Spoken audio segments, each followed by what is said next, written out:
Bună ziua! Astăzi vom continua povestea expozițiilor universale și ne vom concentra pe prima jumătate a secolului 20. Pe parcursul secolului 20, organizarea expozițiilor universale va fi trecută sub egida unui nou organism internațional, Biroul Internațional pentru Expoziții.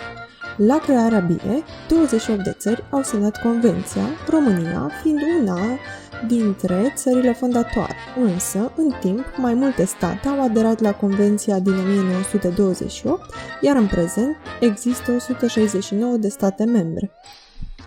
Expoziția din Louisiana din 1904 celebra un secol de la cumpărarea teritoriului la 30 aprilie 1803 de la Franța. Spre deosebire de expoziția din Paris de la 1900, aceasta s-a întins pe 500 de hectare, informație vizibilă încă de pe afiș.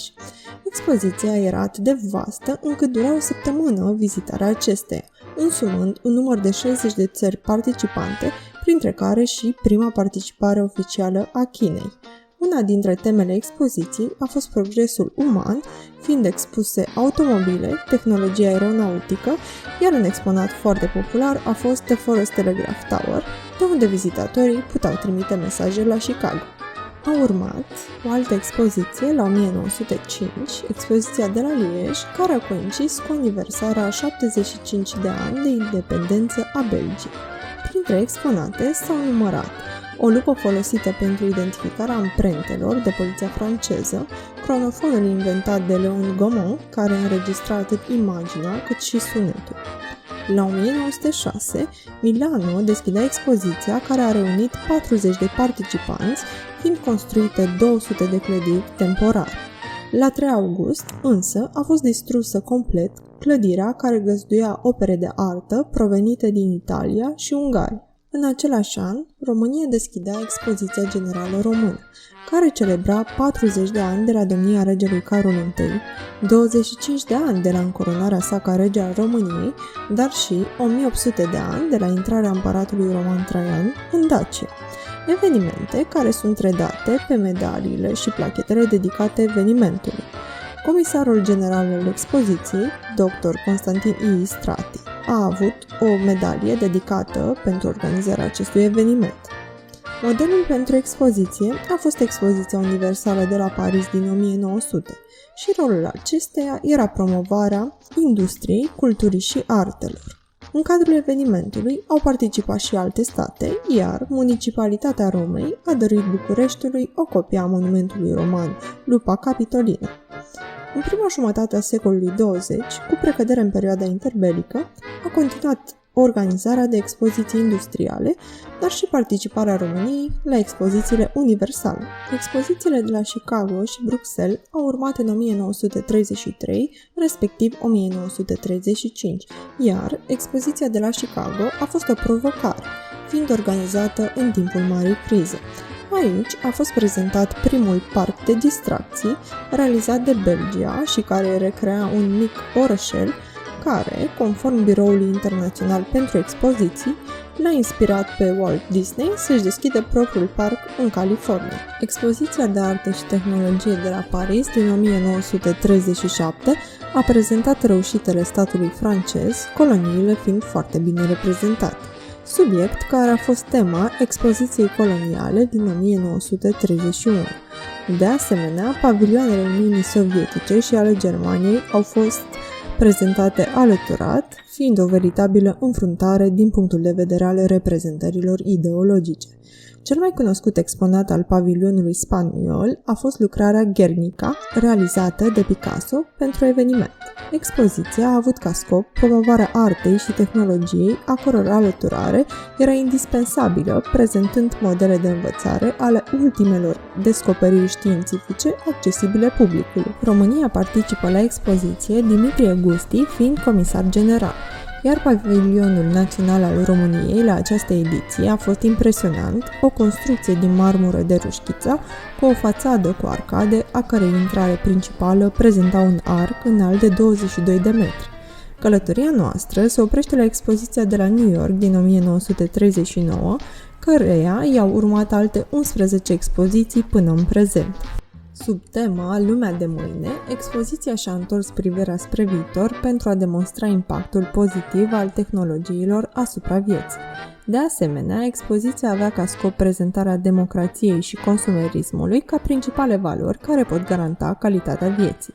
Cele două monumente emblematice, The Trident, realizat de Wallace K. Harrison, și The Perisphere, un glob cu dimensiunea de 65 de metri, o dioramă dintr-un oraș din anul 2039, numită Democracity. Dar cea mai populară a fost Futurama, diorama unui oraș din 1960, parte din zona General Motors.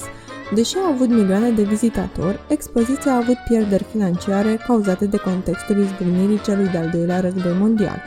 Dimitrie Gusti a fost comisarul general al României pentru expoziția de la New York, unde România a prezentat pavilionul național cu o casă românească, aceasta având un restaurant care a fost un punct de interes pentru personalitățile vremii.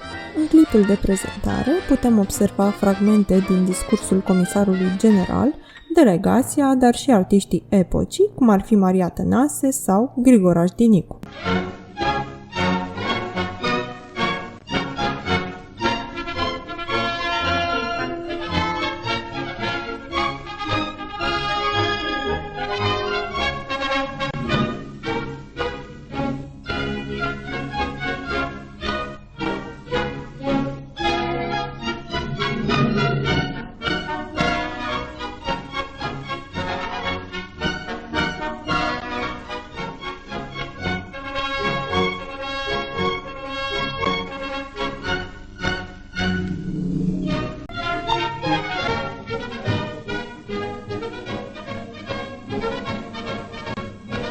The Romanian pavilions, dedicated to friendship between the United States and Romania, have found a culminating consecration in the generous deed of Mr. William Nelson Cromwell.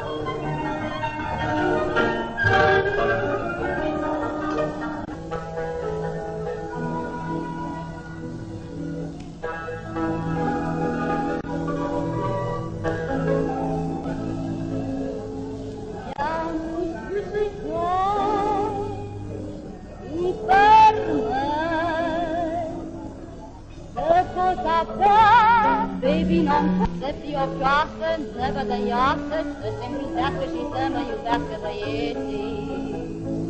Măi, usuiocule, măi, nu fi rău, hai și ajută-mi cu farmecul tău. Mi-am pus usuioc în sân, măi, pe sufletel să-mi șadă el, să mă mângâie și să-i hăsuie cine e iubitul și cine iubie pe zăvită. Măi, usuioace, măi, usuiocel, pe-ți la de fel mai frumos.